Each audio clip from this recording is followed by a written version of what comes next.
Hey guys, welcome back to Proper Chuffed. My name's Hilton and I have absolutely no idea what I'm doing. If you're new here or you've been watching the channel for a while, please consider subscribing. If you enjoy it, drop me a thumbs up, that would be greatly appreciated. Been a while since I posted a video and that's just because life had gotten incredibly crazy. However, I'm on the eve of my flight to the UK, spending about a month there in England and Scotland, and I'm really looking forward to it. And in the short time I've managed to do a little bit of weathering. So welcome back to another episode of Proper Mucked. Today's subject is a gift for a friend of mine and a fellow YouTuber who I'm actually meeting on the North Yorkshire Moors Railway. And at the time that this video goes up, the loco will be in his hands and he'll be able to watch the video later on in the day. The YouTuber in question is no other than 00 Dave. Many of you may know his channel, and if you haven't checked it out yet, I strongly suggest you do so. It's filled to the brim with great northern humor, hilarious antics, and actually some very useful information too. So well worth a watch and subscribing. Please do go check him out. Now, 00 Dave has a very weathered up Class 37 he calls Grot. And I thought Grot looked a little bit lonely, so I've decided to weather up a 37 myself and take it with me all the way to the UK, hand it over to 00 Dave so that it can appear on Liberty Junction and give Grot some company. So I'm inviting you to join in the process with me today. Won't lie, made a couple of mistakes, but it all turned out, I think, fairly well. Without further ado, let's get proper mucked. Right, here's our 37 Mount Fuji. This is a slightly older tooling of the 37 from Bachmann, and it has factory weathering. Factory weathering I think is quite cool, obviously, if you do prefer that sort of used look, but it's very minimal in many regards. In fact, this loco looks almost clean, if I'm honest with you. So I think it's time to really grime it up and give Grot a run for his money. So first things first, I'm just going to dust it all down and make sure that the body is clean. I'm going to use Mr. Masking Salt to cover the windows and make sure that they're protected from paint later on. I'm going to use Humbrol Rust Wash and just cover the entire lower section in this stuff. This will create a great weathered effect later down the line once I start adding more layers, but it's a great base and point to start with. So it's not just the bogies that I do, I also cover parts of the actual body itself, as well as, most importantly, the fuel tanks. We need to make those look very weathered.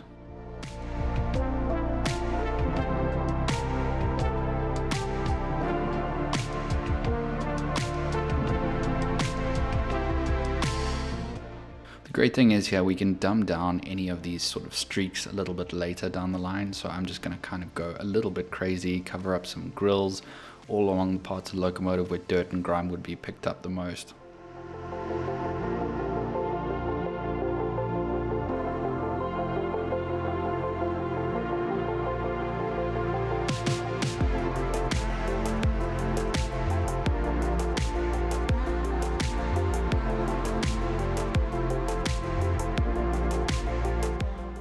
Next up, I'm going to try a new wash that I've picked up, this AK Wargame Wash's Dark Rust Wash, and I'm pretty much going to repeat the same process, just giving it a slightly different color and texture. I know this looks like a painting by a 5-year-old, but don't worry, this is all part of my plan.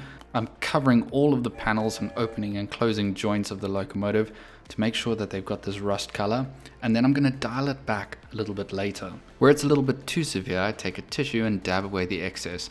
That way the wash that's sort of stuck between the grooves stays in place and isn't really affected. Using this method you can also create some slight streaks along the sides of the body that will then later be covered up and dialed back, adding more of an effect to it and a different color variation. On the flatter and more exposed panels we're going to pull back and dial down that wash, decreasing the severity of it. I'm also just using my finger here to blend away more of the severe stains from the wash on the sides of the locomotive.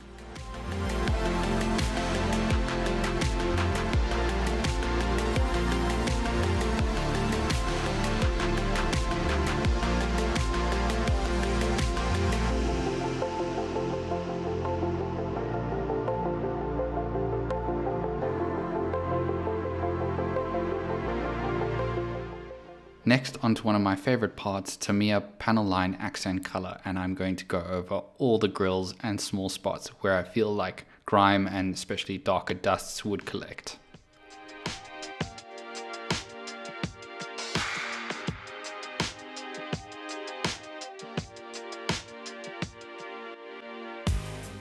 Compelled by the magical forces of capillary action, the panel line accent color naturally flows into the grooves and vents of the locomotive, doing the job for you essentially.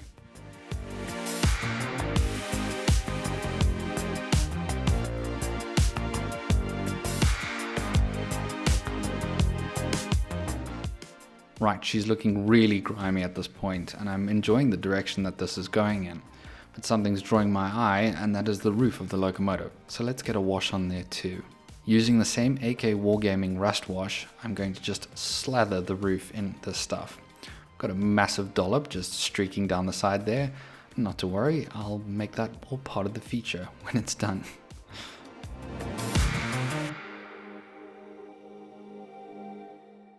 It's time to add some real detail to this, so I'm using the Tamiya weathering powders to add more accents to the locomotive, especially around the front and the top of the locomotive.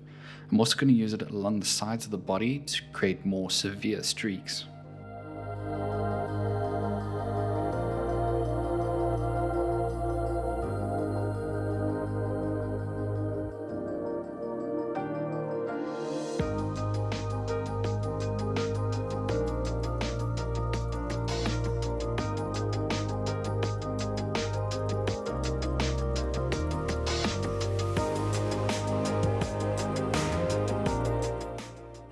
I want the fuel tanks to look a little bit more used and abused, so I'm trying out something new that I picked up. This is the Vallejo engine oil. And I'm just going to dab this all over the fuel tanks to see how it comes out.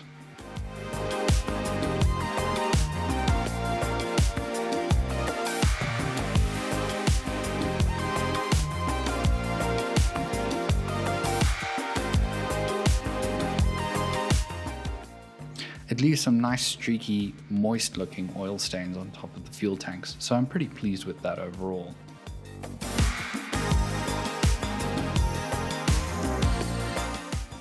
Next up, it's time for a bit of airbrushing, and I think this is where I go wrong. Like my warship, I mix up a 50-50 mix of the sand yellow and burnt umber from Vallejo Model Air. And unfortunately, I think I am just a little bit too severe with this.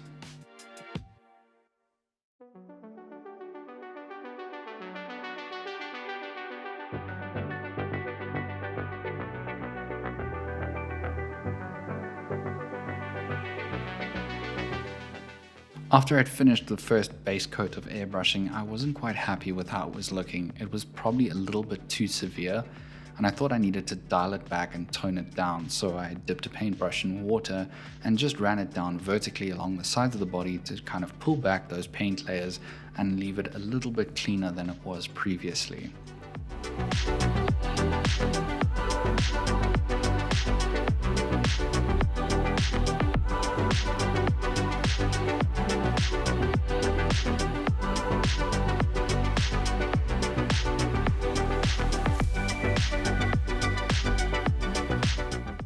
Following this, it's time to detail some of the smog and clag on top of the locomotive. So I'm also using Vallejo Model Air's black color, and this dries as a very sooty matte black. So we're just going to cover the top of the locomotive in this, with particular focus around the exhaust ports and around the fans.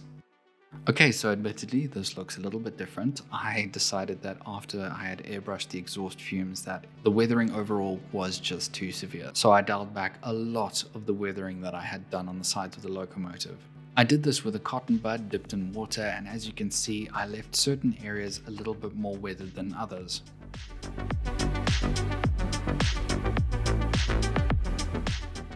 Without realizing, you really can just reset if you want to.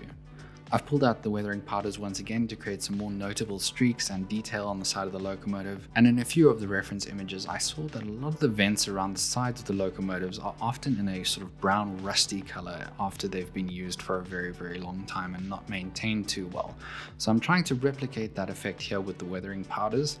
Let me know what you think of it. Satisfied with my work, I'm going to put a layer of Vallejo matte varnish on top of it, seal it all up, and we'll get straight to the glamour shots. And here she is, Mount Fuji in all of her indignity. I'm really happy with how this locomotive came out. I spent quite a long time on this one, much longer than I did on the warship, and overall I feel like the effect that I've gone for has been achieved.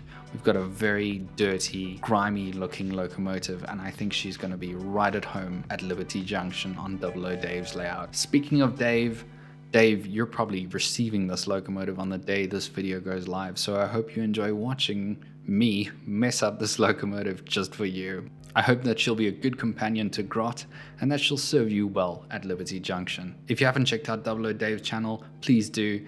His content is absolutely fabulous and full of that brilliant northern humor.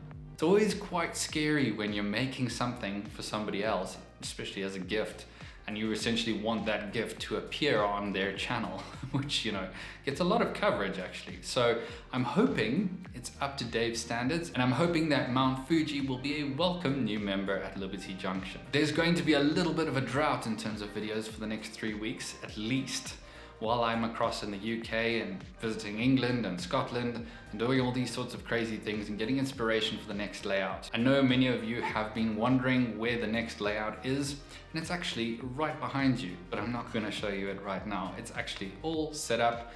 All of the baseboards have been put in place and it's ready for some track laying. So I'm super excited to get going with that. But I decided to hold off until I visited Scotland, the West Highland line, get a little bit more inspiration while I'm there, then come back and really sort of like mull over all the things I've seen and see how I can bring it to life on the new layout.